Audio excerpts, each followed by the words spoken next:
I just feel like for a long time, it was like, love me, see me, see me. And finally in high school, it was like, I didn't feel like I was getting that. So I just felt like this huge F you. I was so angry that I was going to do whatever the hell I wanted. Yeah. And I didn't care if that hurt anybody around me because I was already so hurt. I'm Becky Brouwer, and I'm a Sendy Mom. Welcome to the Sendy Mom podcast.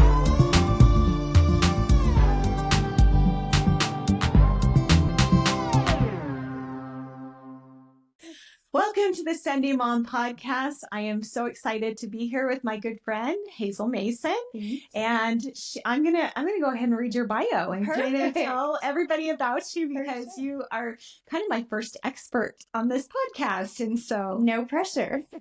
Exactly. As expert as all of us are, right? Right. So Hazel founded her coaching company in 2020, but she's been working with women and addictions and in a coaching capacity since 2012. She's a certified life coach, substance use disorder counselor, public speaker, and retreat facilitator. And you just had a retreat, right? Yeah, we just finished our 6th retreat last weekend. That's really exciting. Did it go well? Really, really well. Okay. Yeah. Amazing. How many people usually come on those retreats? Anywhere from 17 to 13. Yeah, that's a good number to be able to feel like you're not alone, but that you're not overwhelmed.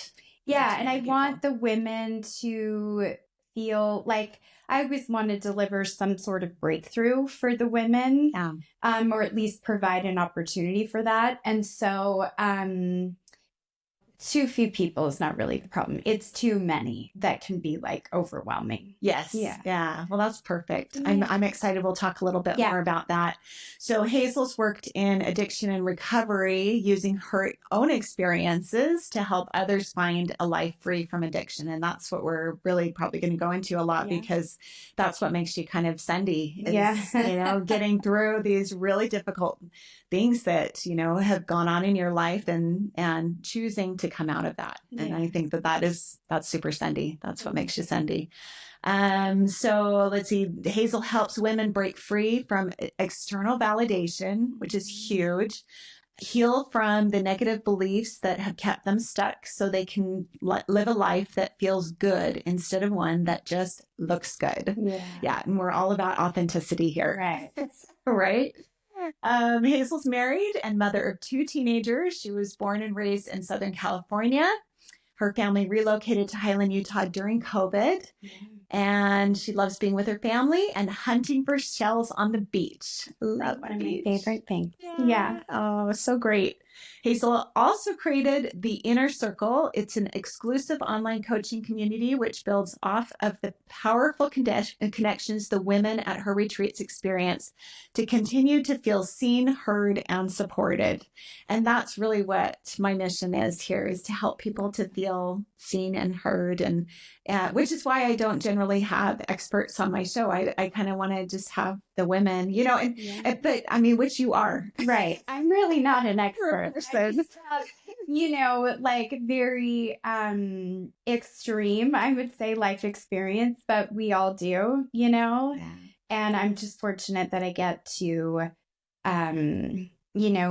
create a community that, has that, not just necessarily just a friend group, right? But as women, we need community. Absolutely. Yeah. And that's really what this is about. If we can just get each other, if we can be together a little bit more and talk to each other, everybody needs a woman to talk to. Yeah. In a real way. In a real way. Exactly. In a real authentic way. And Hazel's really good at that. So excited to have this conversation today.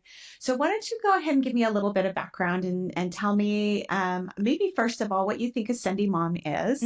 To me, I guess being a Sendy Mom is really about being a mom that takes risks, being a mom that lives big, loves big, and, puts good out there, and brings good back. I guess that's my version of a Sendy Mom. My kids joke that I was a Sendy Mom who sent it too far.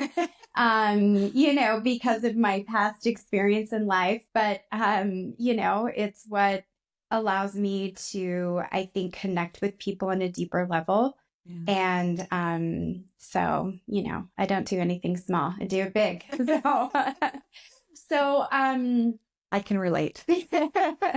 There's no reason to live small. That's right. So, my background, my life experience is really based on addiction. It's based on an eating disorder and the struggle and where those things took me.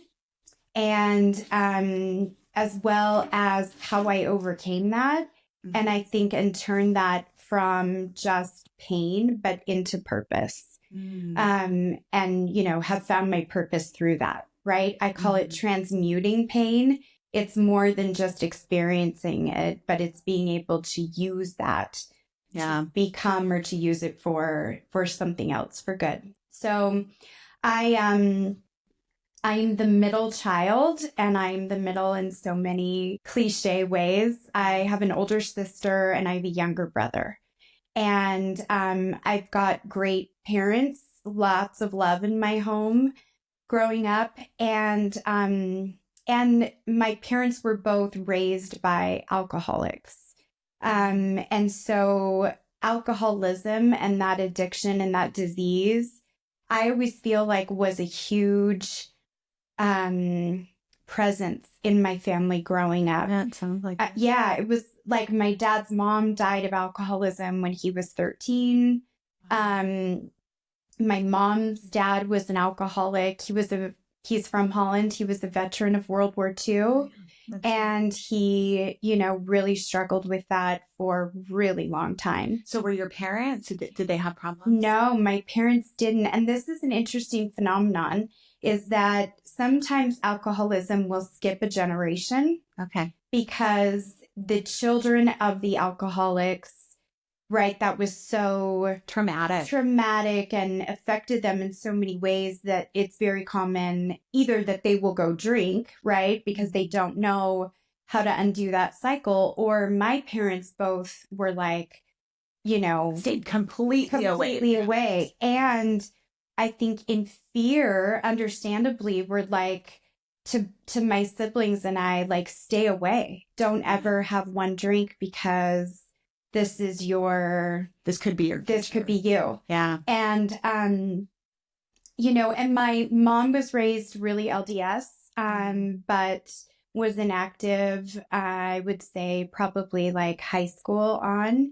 Mm-hmm. And my dad didn't join the church until I was, in junior high or high school. Okay, so you didn't go to church or anything until you... No, well, and I joined the church with my sister. I was almost 12. Okay. But we grew up always going to churches. I see. Lots of different churches. So a lot of spirituality. Lots. Yeah. Okay.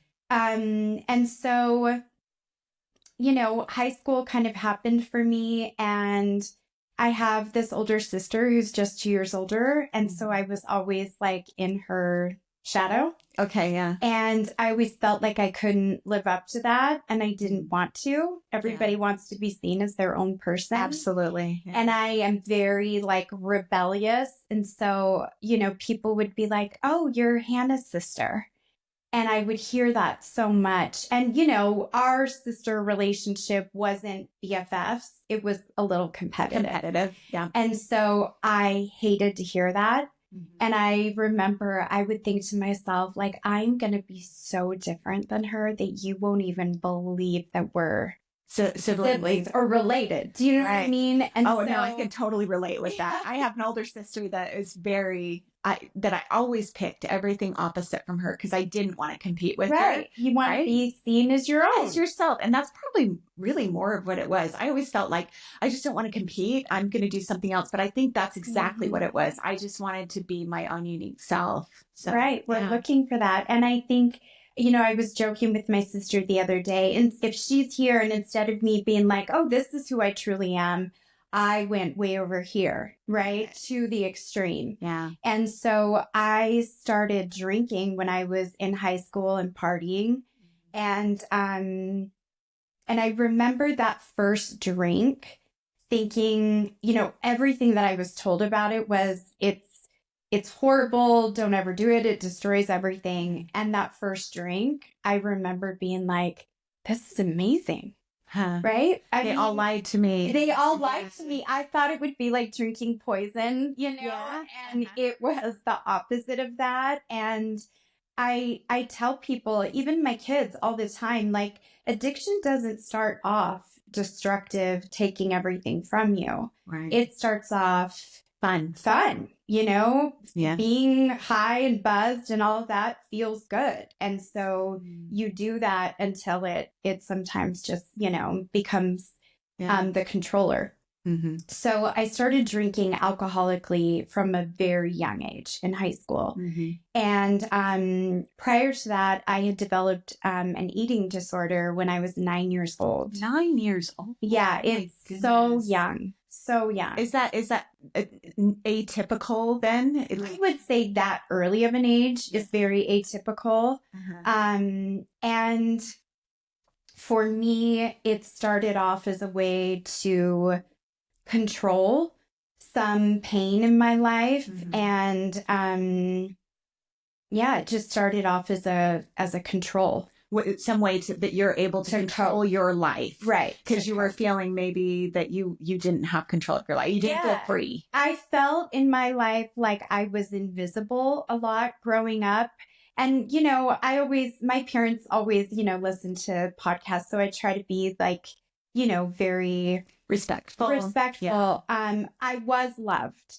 But did I feel like I was treated differently than my older sister, the golden child, or my younger brother, who's the only boy, the baby? Yeah, I felt like that. Mm-hmm. And so, restricting my food became a way that I could, number one, deal with stress, and number two, have some sort of control. And it was like, maybe you'll see me if you see that I'm skinny and I'm an athlete and I do all these things. Maybe then you'll see me. So it's kind of attention getting. Yeah.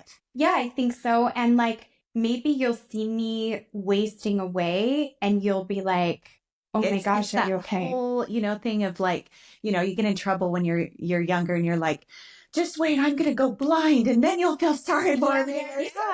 Yeah, like see me, right? It's that desire to be seen. I see. And so that's where it started. And I tell people an eating disorder, there's a piece of it that's control. There's a piece of it that has a little bit of OCD to it, which again can be a control aspect. And there's a piece that comes in that is self-harm. Yeah. Right? I'm not cutting because I'm in pain and looking at this cut, but I am restricting and doing that because part of the inner dialogue is you're not good enough. So I need to be better. So I need to be this perfectionist, this unattainable size or control the outside, appearance. It all kind of morphed into that. And then I found alcohol and it was like, well, that's a really good way to kind of self-medicate to deal with the pain. Yeah. And so it was really this like perfect storm. Yeah. And it was all about this outside facade, that you would see me and think, oh my gosh, she's so beautiful. She's so tiny. She's so amazing that nobody would see what I really felt on the inside. Which was feeling unseen and feeling unimportant. And which I think a lot of, especially children feel that way. Yeah. But nobody knows. Right. They're feeling that way because you don't want to let on that that's why you're doing things. And I think for a long time it's subconscious. Yes, right? It's absolutely. a felt sense. And, a lot of the work that I do in addiction and recovery and a lot of the work that I do with the women that come to my retreats and that I coach with that is not an addict specific feeling. Like that is a feeling that all people have. And most of our behaviors and our our idea of self, our identity is formed in our family of origin when we are very young. Yeah. I learn who I am through the eyes of the people around me. Yeah, my son Wyatt this morning, we were looking at the mirror and I pointed something out to him. He's like, "Oh, you've got a scab there." He looks in the mirror and he said, I learned in my health class that we know each other. We never are able to see our own faces. We can only see the reflection of our faces. And that's So why I know I was like, yeah, I never thought of it that way before, but I thank you to that health teacher who, right? Bring that forward. Exactly. And for him to latch onto that and to understand that, that's part of the reason he actually said it. That's part of the reason why we have such a difficult time understanding ourselves, because we can never see ourselves. Yeah. Exactly. We are gauging it through the eyes of somebody else. Right. And so I think about my core belief, right? And that's what I help people really figure out. Like, what were my core beliefs that I created or that came from my childhood, and how most of the time there is such a level of like, it's false, right? It's not the truth about me, but it is what becomes my truth. Because you believe it. Because whatever you believe is what happens. We create our reality for sure through the thoughts that we have. Our beliefs start the thoughts. Exactly. Yeah. And so if I think, like, the core belief was, I am not worthy of love, something must be wrong with me, and I'm not good enough, right? I look at all of the things that I used to cope, and they were to try to numb that, fix that, overcome that. Yeah. And ultimately, like, it was very self-destructive. Yeah. But it comes from a survival place. Right. No, and that totally makes sense. Okay. So going back to, the way that you were raised and feeling kind of invisible, and especially as a middle child, I totally get that. So what do you do with your own children, or what do you counsel people to do with their children to help them to feel seen, and without, inflating their ego, or, like, there's a balance, right? Yeah. Because you don't want your children to walk all over you, right. by, disagreeing with everything that they say, because you need to be a parent, need to teach, but at the same time, without pushing, like, it's hard. I know. I'm sure I'm screwing it up in lots of ways Yeah, that I can't see, right? But I did always feel growing up that, like, I was too much, right? I have a very big personality, and that has always been there. It's not something that I created, right? It's just part of who I am. And being this little kid who is bouncing off the walls or feels everything to the extreme, right? My dad used to say, everything in your life, Hazel, is either dramatic or traumatic. There's nothing in between. And that has been the case. And so I always felt like who I am, just for me, who I am is not okay in this environment that I'm in. I need to be smaller. I should be quieter. Something about me is wrong. So I'll be whatever I think you need me to be loved, accepted, and seen. Okay. And that's not a healthy place to be. Not at all, because it's inauthentic, right? Yeah. It creates inauthenticity. And so with my own children, I've got kids that have very big personalities too. I've got kids that, probably have ADHD, like I do. And so there's a lot of bigness. And what I try to do with my kids is never, ever say, just be less. Could you just be quieter? Could you just be less of who you are? Could you take you and put it on mute and fit in this box? Right. I have always allowed them, and I think of my daughter in particular, I've always allowed her to be as big as she is. Yeah. And my job is not to change that. My job is to celebrate and support that. And to help her grow into that, while also giving her some, boundaries and guidelines of, I think, especially when she was little, obviously you can't be jumping off the walls, doing cartwheels at school, but I love that you love to move your body, and we're going to take you somewhere where you can do all of that. Yeah. Use your body. Yeah. So I think that's what I've tried to do. Yeah. Is to allow my children to be everything that they are and give them some parameters to work in and to explore that. But it can't just be no boundaries. Like, no, of course not. I mean, I think that the big rules are, if it hurts somebody or if it hurts somebody's property, then no, it's too much. Yeah, it's too much, right? And so you want them to be able to be seen, but you want them to be able to see other people, be aware of other people. And I think that's the real trick, is trying to.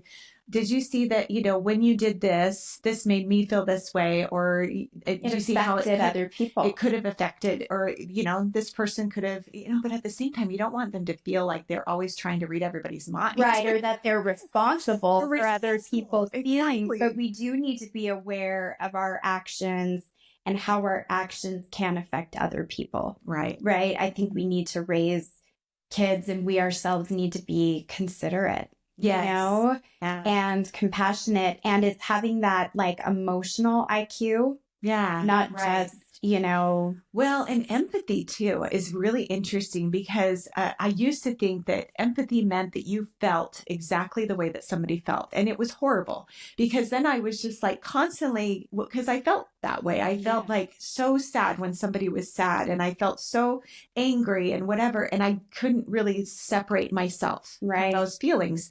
And so I think that empathy I read something recently where they were saying it's more about like, just imagining how this person feels. And it's not necessarily feeling that feeling, but it's kind of getting into their person. Like, well, how do you imagine that she feels in her body? And you can kind of think about like, oh, well, she's probably, if somebody is mean to you, does something wrong, right? Or that you feel wronged about. If you can go in and say like, well, she's probably feeling a little bit trapped. She's probably feeling angry, or she's probably frustrated because she can't figure this out. And doing that has helped me to separate it from myself, rather than thinking I'm responsible for those feelings. Right. I've heard, Brene Brown and other people talk about like empathy without boundaries is, very self-destructive, feels dramatic, but it's not healthy. It's codependency, And so it's interesting. I was just hosting a training this weekend, doing inner child stuff and, lots of experiential stuff with different coaches and therapists and stuff. And we were talking about this idea of empathy, and what I guess what that's morphed into with me is more compassion. Yeah. I don't know exactly what you're feeling, but I have compassion when you're going through a very difficult time, because I think of the difficult times I've gone through and how heavy, hard, sad, overwhelming that felt. So I can walk next to you and I can sit down with you and hold space for you without feeling like I have to fix it, or I now have to take your pain on as my own. And like, so I don't know. I've liked this idea of like compassion. I think that is probably, because honestly, you're right. We can never understand exactly what somebody is going through, even if we've experienced the same thing. And, and I don't think that I think compassion is probably a better place to come from. Yeah. It's where empathy like hopefully takes us. It's it's to a place of compassion. We're about halfway through the podcast. I want to remind you that this podcast is also on our YouTube channel at Sendy Mom. You can find our website at sendymom.com and on Instagram at sendy.mom. Please subscribe, review, and share this episode with people you think might need this message. I am excited for the next Sendy Spotlight, which will be on Mary Oliver, who is a poet that Hazel Mason loves. I think I am a huge fan now, too. I had never heard of her, but her poems are so powerful and beautiful. I'm excited to read you some of her poems and tell you a little about her life.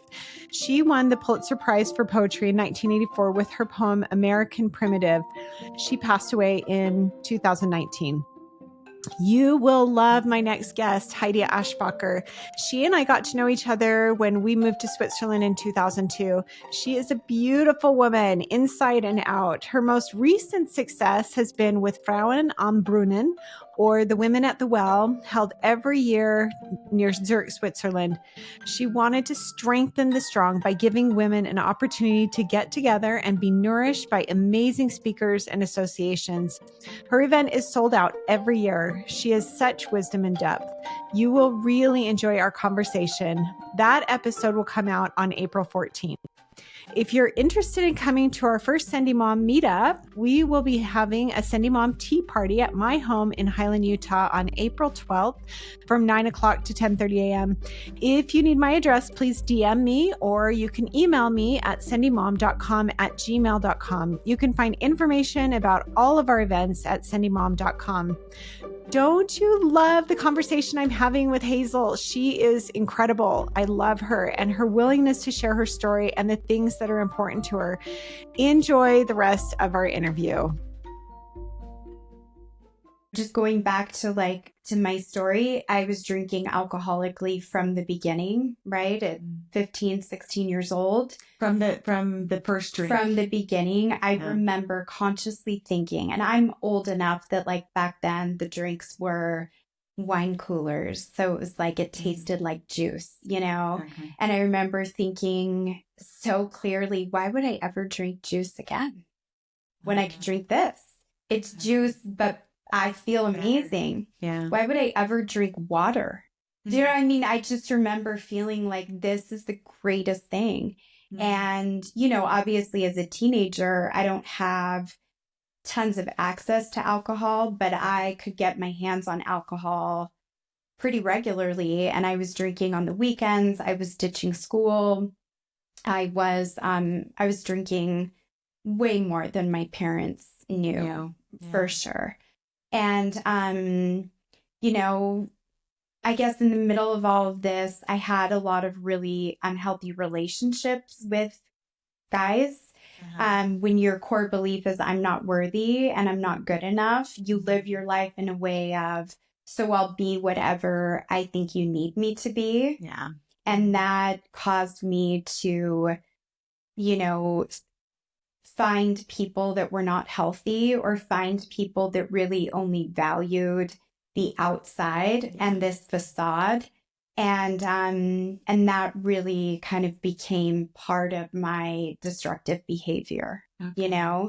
So, what were your parents thinking this whole time, or how did they try to help you? Oh, I think they were horrified. They were horrified, and they were just I think embarrassed, rushed. I'm sure there was some of that. Horrified more as I just remember one time my dad finding out that I was drinking, and I remember him overcome with fear and tears and sadness because he lost his mom from alcoholism and couldn't do anything to control that or stop that. Yeah. And here's his daughter who is drinking out of control, and he again can't control it or stop it. Yeah. And he's so afraid of what that could mean. And I remember him literally crying and falling to his knees and saying, out loud, I can't do this. I can't lose somebody else to alcohol. Mm-hmm. And so I just... Was that heavy to you? Yeah, I just remember being oh my gosh. And at that time, not seeing anything that I was doing as that destructive. But you had been taught your whole life about your grandparents. Yeah. Yeah, I had been taught that, but when you're a teenager or a young adult, you don't think of that. Yeah. I don't drink thinking this is so great and I'm going to drink and drink and drink and I'm going to become an alcoholic. And so there was really nothing that your parents could have done to stop. No, I don't know. And I almost feel like them telling me stay away, stay away, stay away. For some people pushed me towards it. My sister's never had a drop of alcohol, coffee, a cigarette, anything, right? And I was how bad is this? Right. You had that. You were experiential. I'm an experiential learner. Yes. Even still. So, yeah, I knew it was bad. I don't know. I almost felt like when I was really young, I remember my mom saying about, a temper tantrum or my behavior. She said to me, that's alcoholic behavior.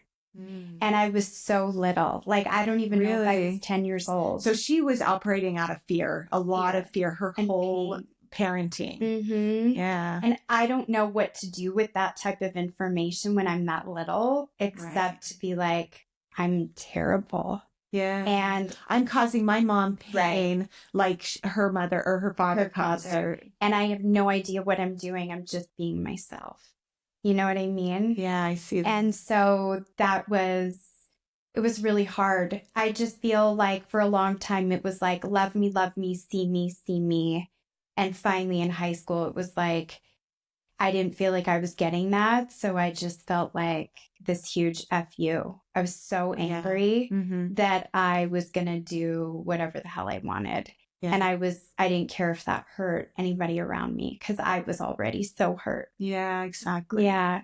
So, as far as teaching your children then a better way, you think that just allowing, and I think that our generation has done a little bit better at that. Like the past generation, it was like fit into this little box. My last interview with Ricky Riggs, she talked about, her dad always saying, can't you just be normal, and what is normal? No, I don't want to be normal. Right. I want to see who I am. Yeah. Right. And I think that is a human need to be able to do that. It's the greatest need, I think, is to be validated and acknowledged. Yes. Right. That's what we all are looking for. Exactly. Yeah. Okay. So moving forward, like, where did this take you? Like, how did you get to a point where you made the decision, I don't want this kind of a life? Yeah.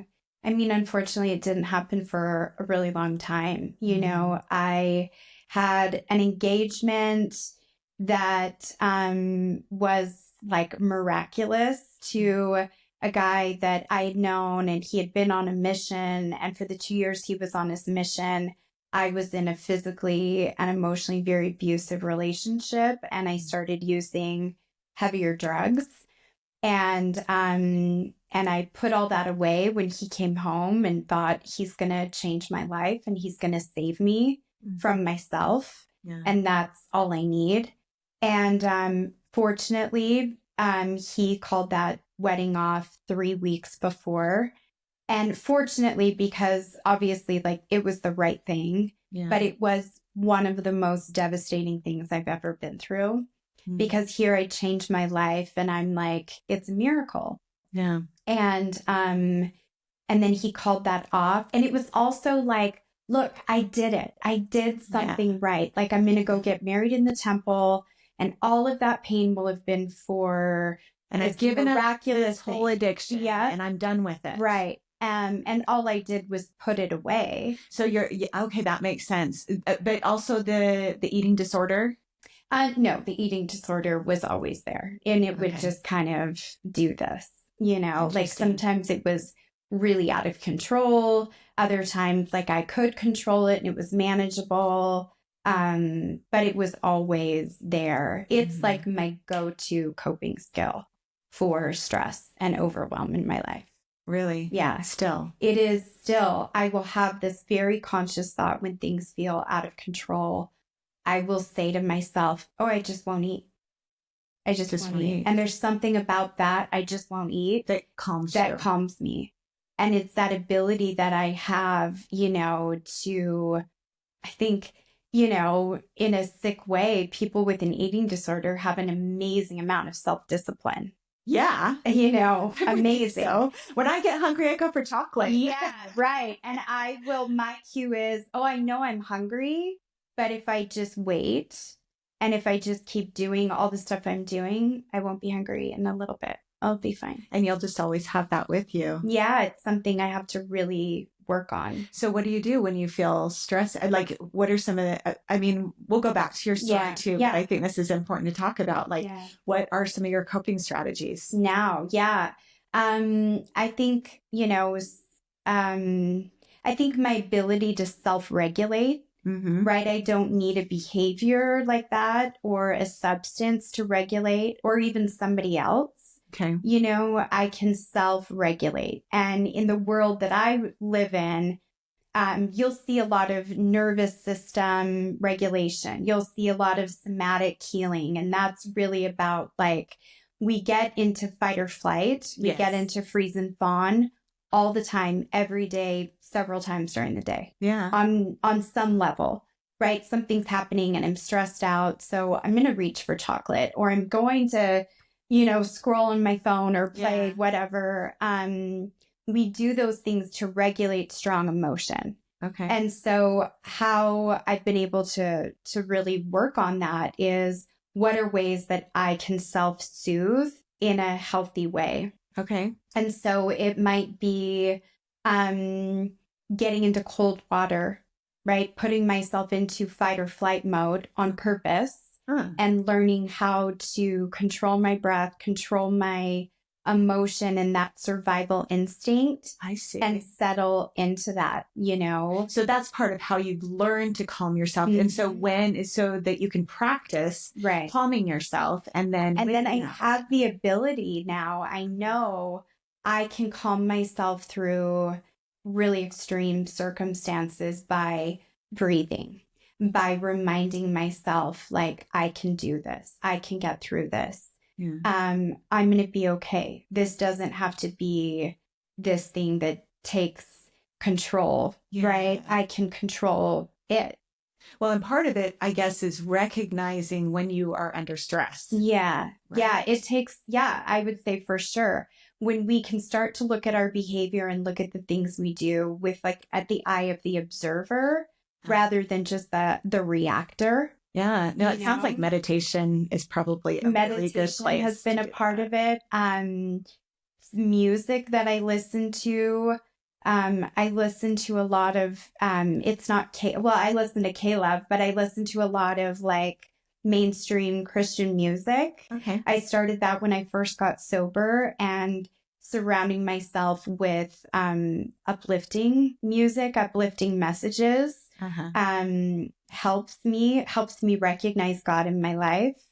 And I reach out. Like I have some amazing friends that are also on the same journey that I am. Yeah. And so when I'm really struggling, I can reach out to those best friends of mine and be like, you know, and I can cry and I can vent and I can process through it with them rather than even with the close people around me. In the past, I would be like, I'm fine. Yeah. I'm fine. Yeah, I know. I am dying inside, but I'm fine. And I've got it all together, you know? You're not alone. Yeah. There's a lot of us out there that feel that way too. We all do. And I think sometimes church culture, like feeds into that. It's not the gospel, right? No. At all, but it is church culture to show up on Sunday and in Relief Society in our best clothes, you know, with our hair all done, with our kids all in a row, sitting quietly and showing up to Relief Society or any other class and being like, it's good. I'm good. Oh, thank God for the gospel. I'm so good. Yeah. And we're just not. No. We're not. And it's frustrating for me, I think, sometimes to sit in that when I feel like that's what the group is doing, because I feel like growing up emotionally and spiritually through Alcoholics Anonymous, I learned that the only way that I can truly connect, the only way that I can truly get better and learn and grow from you is when we're all being really real.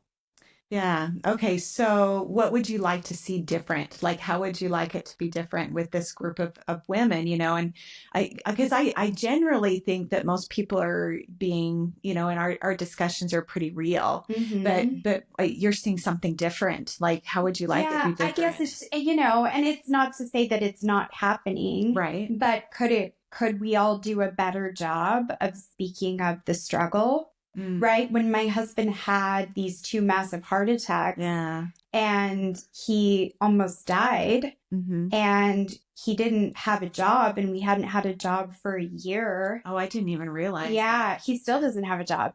Wow. Yeah. And how that affected our family. Yes, there was the gratitude and the miracle and thank goodness, right, that God was there.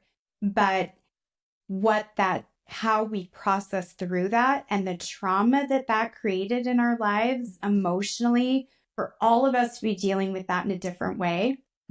And again, yes, like we had God and he carried us through that, but there was a lot of anger that came out of that for me and my husband, anger at God. And I think we as church members don't always talk about that side, right? It's just, well, he carried us through and I'm so grateful and I see his hand. Yes, that is all true. But there was this like, but how did this happen? Right? And like, I think of our family, like how much we've been through, how much more can we deal with? So it seems to be really helpful for you to kind of go back and process through all of the negative things that have kind of happened throughout your life and be able to talk about that. And so do you feel like that kind of helps you to heal? It helps me heal. It helps me get through those things and feel like I'm not some black sheep who's struggling when I'm seeing everybody else who's just like, okay. Or we're just like, yes, prayer and reading your scriptures and doing all that stuff is good. By no means am I saying that's not wonderful. And we need those examples and have those discussions. But are we also having discussions that are real, that are like, I'm so overwhelmed or I'm so feeling so broken or like I am in this dark hole. Yeah. And I must be doing it all wrong because I'm looking around and I'm the only one feeling that from what I perceive. So that I see. So it's helpful for you to be able to see other people and what they're going through. Yeah, to be able to share it.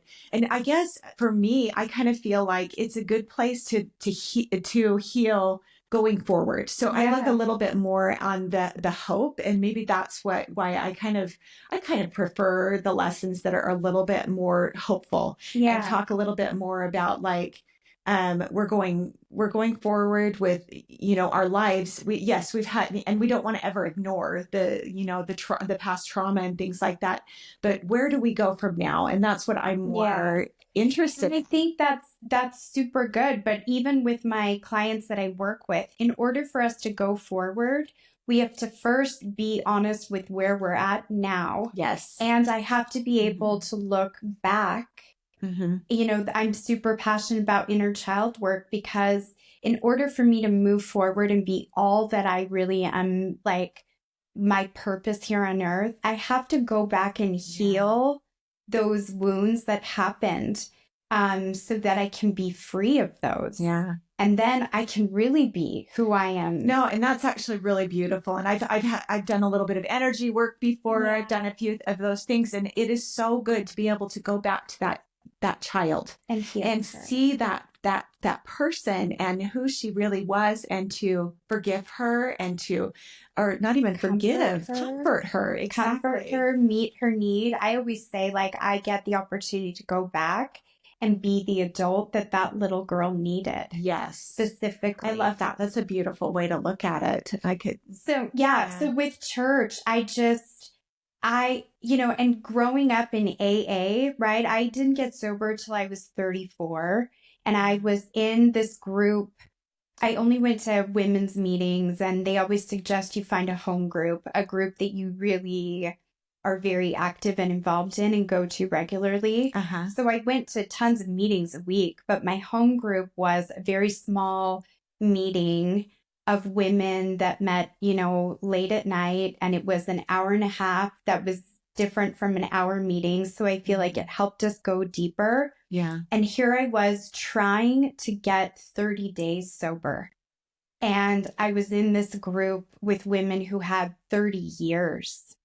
Wow. And everywhere in between. And those women that had a ton of time Mm-hmm. were the ones that were also talking every single week and sharing the raw, the real that they were still experiencing. But it gave you hope. It gave me hope to say, oh, like I can still struggle and life is still messy and I can still be dealing with all this. And I'm learning and hearing how to get through that. Right? Yeah. I'm learning and hearing, and I'm not expecting like I'm going to get to that place. Yeah. And my life is going to be perfect, because there is no perfect. There's just real. Yeah, exactly. Yeah. So that helped me so much. I learned how to be a sober mother, a sober wife, a sober sister and daughter. I learned how to live my life as a sober woman by watching these women live their life in a very real and authentic way. Yeah. And I feel like that example. Yeah. Right? And I feel like Relief Society as a whole, we could get so much more out of it if we were also being real. Like, this is what I'm dealing with, and this is how I'm getting through it. Yeah. Or this is what I experienced, right? Because our ward, wards are full of people living life. Yeah. And there's tragedy, and there is heartbreak, and there is struggle.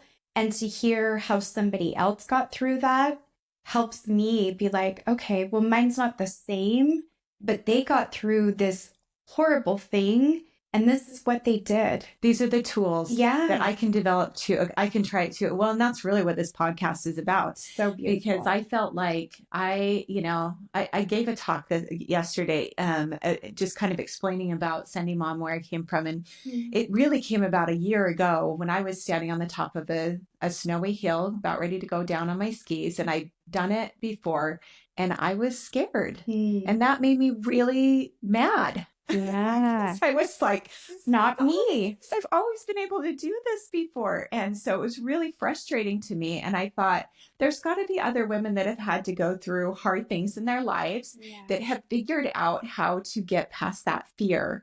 And how can I help other people? Well, how can I help myself to get past fear? And how can I help other people? And so that's kind of where the whole idea sort of came from. And so I'm grateful that you're a part of that, and you're helping to tell that story and be, really real with what your feelings are. I find that the more I get to know people, the more I like them. Yeah. If we allow that relationship to develop and to grow, which it can only do with vulnerability on both sides. On both sides. Yeah. Exactly. And there is a time to cut yourself off. Like if it's a damaging relationship, there are definitely times to put up boundaries. But then, I have sometimes a difficult relationship with my older sister that we competed, when we were younger and everything. And, but I talked to her a week ago. She was having some things and whatever. And after it was done, she thanked me for, being able to tell her a few things. And I just told her, I said, I know this is hard, but let's just keep trying. And that's what I think is really the point, is that we just keep trying. And that is, with these relationships that we have with our lives, and that's why I'm so impressed with you, Hazel, because you didn't give up. I mean, you were 34. How many years is that? I drank for like 17 years. Yeah, that's a long time, but for you to recognize in these other women what they were able to do. That's why we need this community. Absolutely. People. Absolutely. I do not think that we can heal in a vacuum. And I don't think, Heavenly Father, sent us here,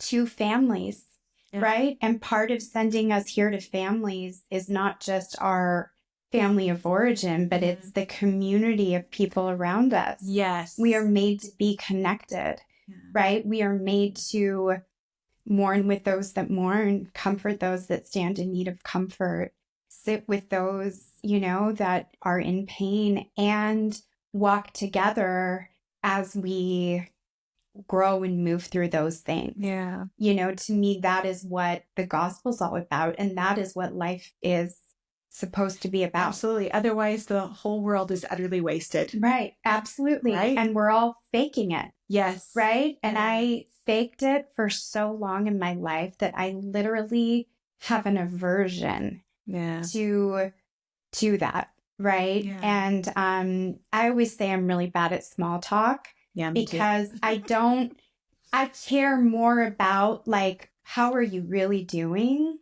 than what you just did this past weekend. Yeah. Do you know what I'm saying? I totally, yes. Not that I don't care. Yeah. But like, I really want to know you, and so I have an aversion to things that feel kind of surfacey. Yeah. I've been practicing though, because I think it's important to have that, because sometimes you are in a situation where you can't go deep, right? For sure. I'll call my daughter sometimes and say, okay, I need to practice small talk. Yeah, and so then, call me. We should practice.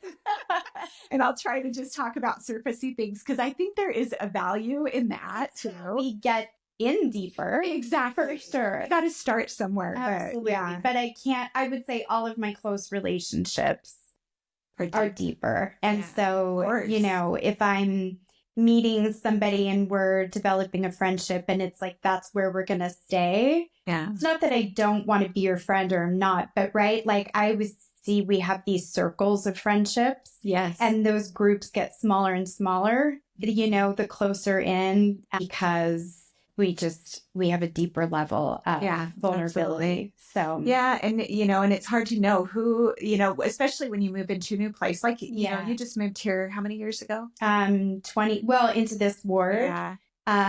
Probably 4 years ago. Yeah. It takes some time to develop those relationships, like, to know, like, is this a person that I can go deep with? Like, am I safe? Yeah. That's really what we're looking for, is that safety. Well, in my ward in California that we were in forever is the ward that we were attending when I was drinking. Mm-hmm. It was the ward that we were attending when I would start to come back to church and I was really messy and whatever. It was the ward that I was in when I finally decided I wanted to go back to the temple. Mm. It was the ward that we were in when my husband wasn't a member, took forever to get baptized. Right. It was a ward that just, knew your history, had been part of your history. And accepted me at every stage along the way. Yeah. Right. Mm-hmm. And were happy with where, celebrated where I was. And it allowed me to grow and not worry about judgment. I live my life out loud and I live my life honestly. Mm-hmm. And if you're like that, then like we're going to find each other. Yeah. And if you're not, then we won't. And that's okay. Right?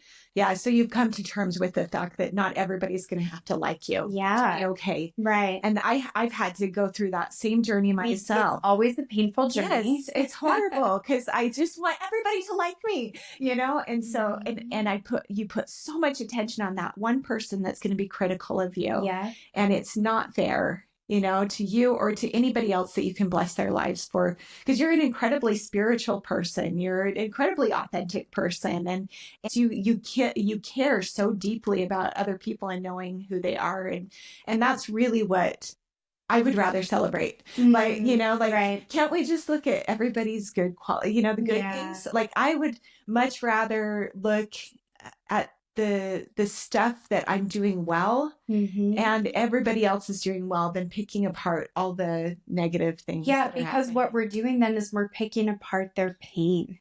Yes, and their weaknesses, and which cause pain. Yeah. Right. And it's like all of in AA, we call it our character defects. Uh-huh. All of those started as legitimate survival instincts, right? Mm-hmm. I can be at terms and accept that I can be manipulative and I can be very selfish. Yeah. Not because I'm a bad person, but because little Hazel, when her needs weren't met, she could either fall away into a deep, dark hole, or she learned how to manipulate and get her needs met in any way she could. Yeah. Right. Uh-huh. And what worked for me as a child doesn't work for me as an adult. but those are still a part of me. Yes. Yeah. And, you know, every character defect has an opposite positive characteristic. That's right. Yeah. And so if I'm going to accept these good parts of me, I have to accept the shadow parts of me, that other side, because God does. Yeah. He accepts it all. Yeah. You know, and so, you know, when you say like, I choose to move forward and do all that, 100%, I want to be focused on, you know, what's next with life. How can I take what I've experienced and grow from it? Mm-hmm. But I also really struggle with this. And this is, again, this is not the gospel, and this is not just in the church. This is everywhere, mm-hmm. where I see it in addiction recovery all the time. And it's heartbreaking to me that we think that God's love is dependent on us doing right, mm-hmm. doing good, and continuing to move closer to him. Right. Does that make him happy? Is he able to bless us with more? Like, do we feel closer to him because we have the Spirit with us more? 100%. Mm-hmm. But he loved me just as much as when I was an alcoholic, you know, woman doing all sorts of awful things. Yeah. He loved me the same. Yeah. He loved me the same, mm-hmm. and he would love me the same and anybody else if they never chose to follow him again. Yeah. Or to be any better. Right. His love is constant. And so this idea that the gospel or a life has to always be this forward trajectory mm-hmm. is unrealistic, because our life won't be, right? I go through and I have this testimony, and then something happens and I question parts of it. And then it comes back up and I keep going. Yeah. But, you know, I say this to my kids all the time, and I love, you know, when you work with youth or I work with women, that has to be the message. The overwhelming message of the gospel is love. Love. Love. Absolutely. Exactly where we are. Mm-hmm. Yeah. And I don't have to earn it. I don't have to be more righteous. Does that give me access to more blessings? Yes, I get that. And it brings me closer to him. And that's what he wants. Mm-hmm. But his love for me has reached out and found me in deep, dark holes. Yeah. And that's what changes us.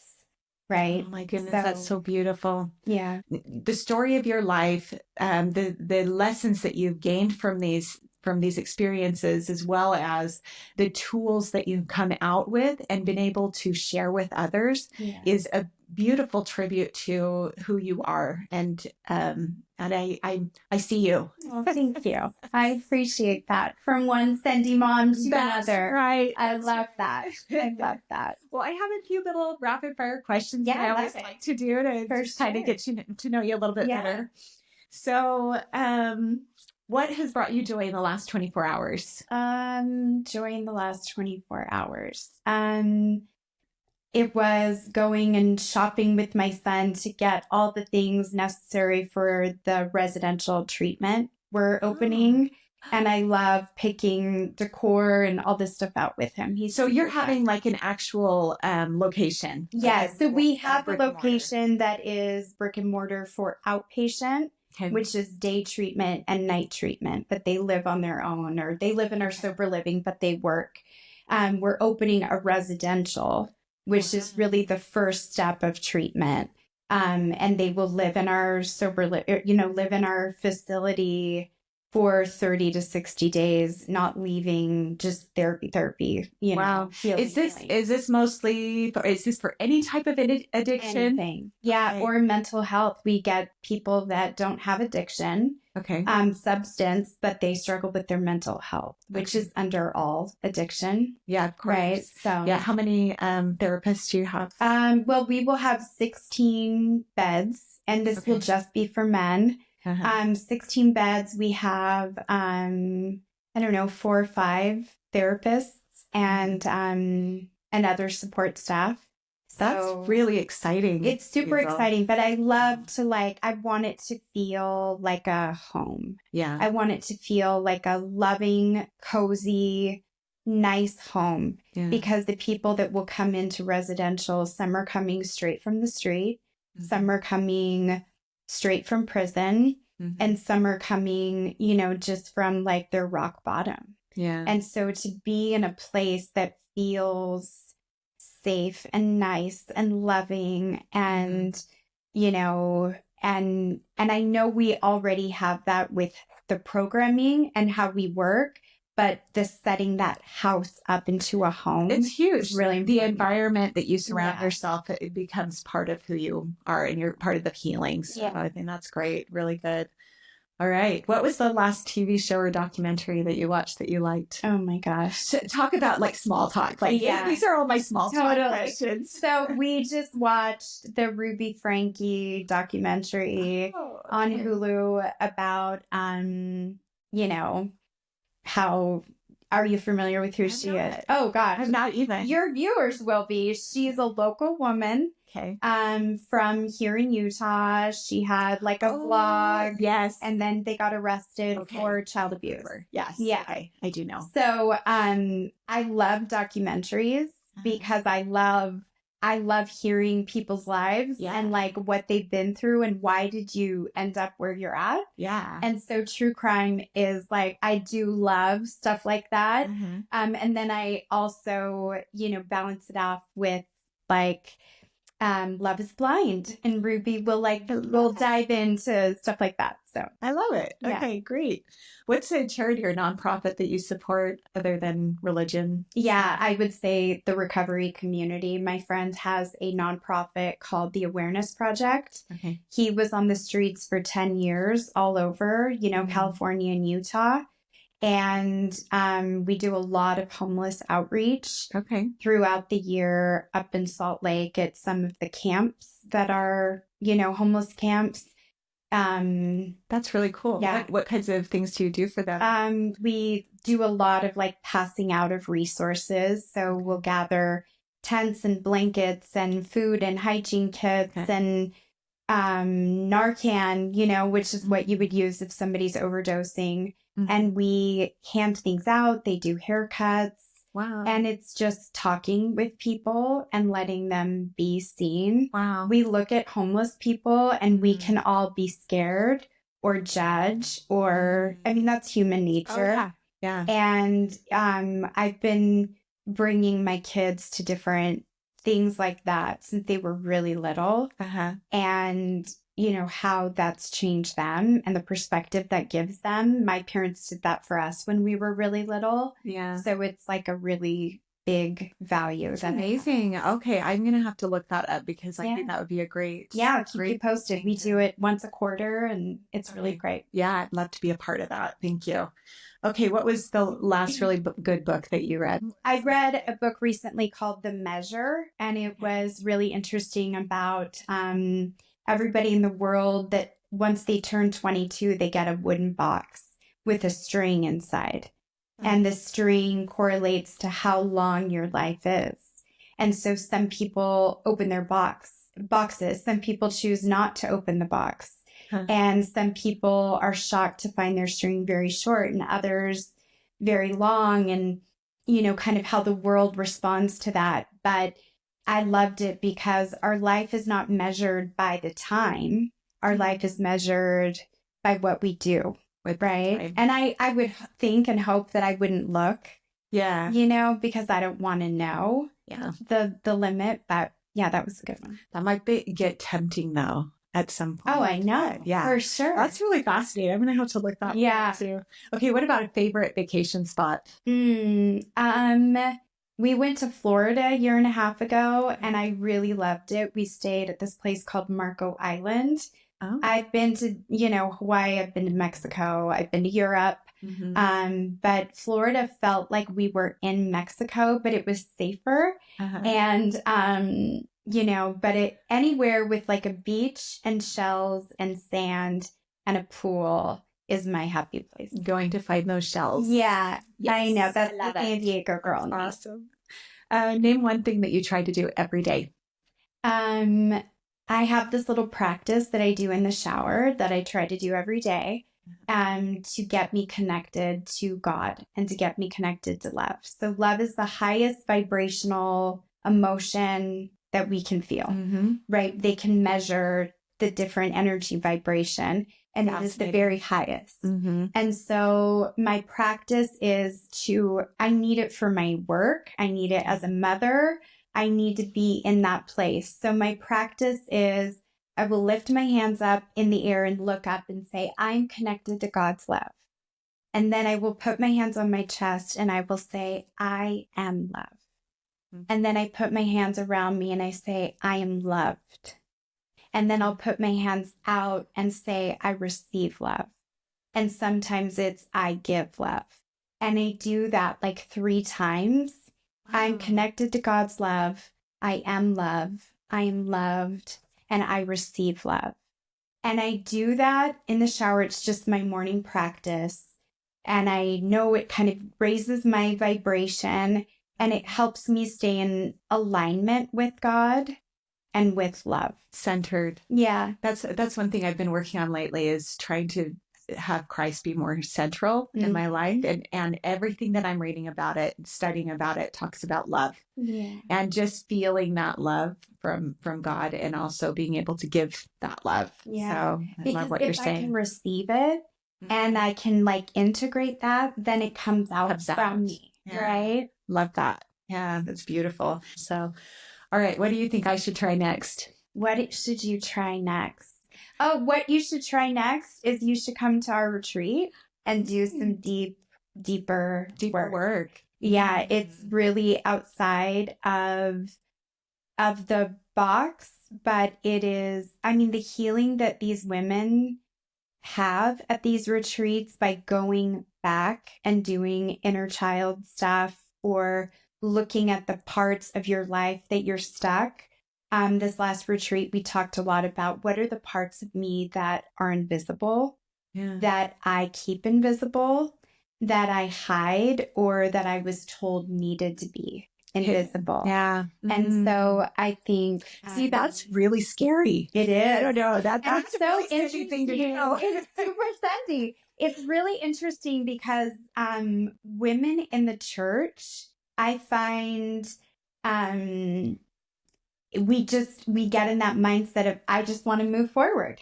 Right. But we are all the summation of everything we have been through. Yeah. And so if my goal and God's goal for us is to live our divine purpose, I need to clear out all of the debris that has kept me from that.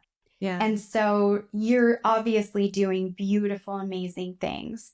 And I guess my challenge would be, how could that grow? And what else could you do if some of those deeper wounds were healed? Could be. And not that they're not healed, but we can always heal them on a deeper level. You know, I often wonder, like, okay, I'm at this level, but I know there's something up here. Yeah. I could get a little bit higher and there's something I could do. So, you know, it's just, we're all going through it, just trying to figure out, like, how do we go from this level to that level and just have that understanding. Yeah. So. And it's a shedding. That's how we get to another level. We have to shed something. Interesting. And we have to be in alignment with not just God and the spirit, but our divine nature, right? Yeah. I call it your highest self is your divine self. Yes. She is your eternal self. And if I want to level up, I've got to align more with her. And it's not even about going backwards and digging up pain. Okay. But it's really like, what are my core beliefs about myself that I can challenge, right? Look at and challenge them and leave those behind as I more fully step into my authenticity. I can more fully like see my purpose. You know, so the retreat isn't just about pain, but it's about like, what blocks me? Yeah. What blocks me in my everyday life from like that next place. And just knowing is the place where you have to start. You have to. Yeah. You have to be willing to say, right, like, it's just, I have to be able to live my life looking at it honestly. Yeah. And when I'm not living my full potential, or I'm not showing up how I want to in all areas of my life, then that's an opportunity for me to be like, why? Yeah. Why do I do that? Yeah, exactly. Right? And sometimes it is important. Like, I don't know, so my husband will say a lot of times, like, why do you have to get diagnosed? Why does it matter, what you were? But I think you come from a healthy place of understanding this is who I am, and I'm okay with that, and accepting who you are. And then you can move forward after you have understand. Right. It's the acknowledgement. The first step of Alcoholics Anonymous is I admit that I am powerless over this substance and only God can do this for me. Yes. Well, that's not just a principle for an alcoholic. That's principle for life. For the gospel, Absolutely. Right? Yeah. This is who I am. This is where I am right now. And I want to be in a different place. Yes. A more forward moving place. Yeah. And the only way I can do that is if I have the eyes to see why I'm stuck. I love that. Well, I love that we were able to talk through so many things, find out, like your whole story, but above and beyond that, like the way that you've been able to heal from that and then give back a lot of what you've been able to do. So, thank you so much for being on the podcast. I want to, where can people find you? Let's see, my retreat website is the best place. It's go.hazelmason.com. Okay. And you can find our retreat, the Sisterhood Retreat. We do it once a quarter. The Awareness Project is the nonprofit that I love to work with. And our recovery program is called I Am Recovery. And, obviously addiction's a big part of people's lives. Everybody's touched by it. Yeah. So just knowing that there are treatment places and support for families, I always am happy to connect people to that. So that's another way. Okay, wonderful. And your Instagram is, my personal is the Miss Hazel. Okay. And then my coaching is Hazel Mason Coaching. I think it's hazelmason.coaching. Okay. Very good. Well, thank you. Thank you for being on the Sendy Mom podcast today. Been really fun visiting with Hazel today, and hope that you all have a wonderful day and that you do something that is hard today. Amen. Thanks. In the words of Eleanor Roosevelt, do something every day that scares you.